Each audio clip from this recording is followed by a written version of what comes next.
السلام علیکم ناظرین، بہت عرصے بعد آپ سے دوبارہ مخاطب ہو رہا ہوں۔ میرا خیال ہے کہ اس وقت مسلسل واقعی ایسی تھی کہ آپ سے بات کی جائے۔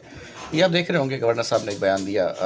جب بھی ملک میں ہیجان انگیزی کا انوائرمنٹ ہوتا ہے، سیاسی عدم استحکام یا کوئی بھی بے چینی ایسی پھیلتی ہے، تو ان سب کو سوائے سندھ کی اور کچھ نظر نہیں آتا نا۔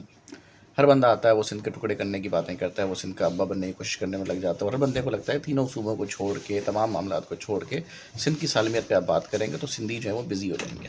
اب سندھیوں کو بزی رکھنے کے بعد آپ کا مطلب یہ ہے کہ آپ نے سندھ کو لگا دیا دندے سے، اور سندھی اب آپ کو رجسٹ نہیں کریں گے، تو آپ کو جو آئین میں کھلواڑ کرنا ہے آپ کریں گے، جو آپ کو کٹا کھیلنا ہے آپ کھیل جائیں گے، اور جو آپ کو منجن بیچنا ہے بیچ جائیں گے، اور آپ لوگوں کو ڈیوائڈ اینڈ رول میں سندھی مہاجر میں اردو پنجابی میں لٹکا کے الجھا کے آپ اپنا کام کر جائیں گے۔ سندھ کی سالمیت کے لیے جو بھی بات کرتا ہے، جو بھی کھڑا ہوتا ہے، اس کو دونوں ہاتھوں سے سلام۔ سندھ کسی کے باپ کی جاگیر نہیں ہے، ہم کہتے آ رہے ہیں، ہم دوبارہ کہہ رہے ہیں، کسی کی خواہش کے مطابق سندھ نہیں چل سکتا، اور کسی کی خواہش کی تکمیل میں سندھ ٹوٹ بھی نہیں سکتا۔ یہاں بہت ہے جو انہوں نے کہا کہ ہم صبح نکلیں گے شام میں توڑ دیں گے، تو ہم بھی کہا کرتے تھے کہ پیر جو گوڑ سے 4 ٹرک آئیں گے کراچی میں آپ کا صفایا ہو جائے گا۔ ہم بھولے نہیں ہیں، ہم اس وقت طلبا تھے، لیکن ہم ہیں وہی، تھوڑے سے بڑے ہو گئے، بال بھی بڑے ہو گئے، چہرہ بھی بڑا ہو گیا، لیکن یہ جذبات ہمارے وہی ہیں، خیالات وہی ہیں، اظہار ہم آج بھی ویسے ہی جیسے پہلے کرتے تھے۔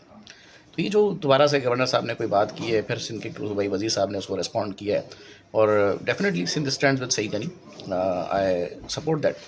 کہ ہم اپنی وزراء کے ساتھ ہی کھڑے ہوں گے جو سندھ کے ساتھ کھڑے ہوں گے، جو سندھ کی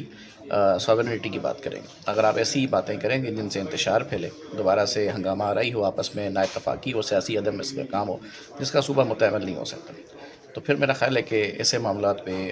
آپ کی جو پوزیشن ہے وہ آپ کو سوٹ نہیں کرتی، اور ویسے آپ اپنی پوزیشن کو سوٹ بھی نہیں کرتے، سوٹ تو آپ اور بھی بہت سی چیزوں کو نہیں کرتے۔ ہم 2008 سے آپ کو جانتے ہیں، ہم نے تجوری کے ٹرینڈ بھی چلائے تھے، لیکن اب ہم ان چیزوں میں پڑھنا نہیں چاہتے۔ امید ہے کہ آپ سمجھ گئے ہوں گے اور پہچان بھی گئے ہوں گے۔ دوبارہ سے اگر ایسا کچھ ہوگا تو پھر وہ کہتے ہیں نا کہ ہم نے صرف ہتھیار چھوڑیں، چلانا تو بھولے نہیں ہیں۔ بہت شکریہ۔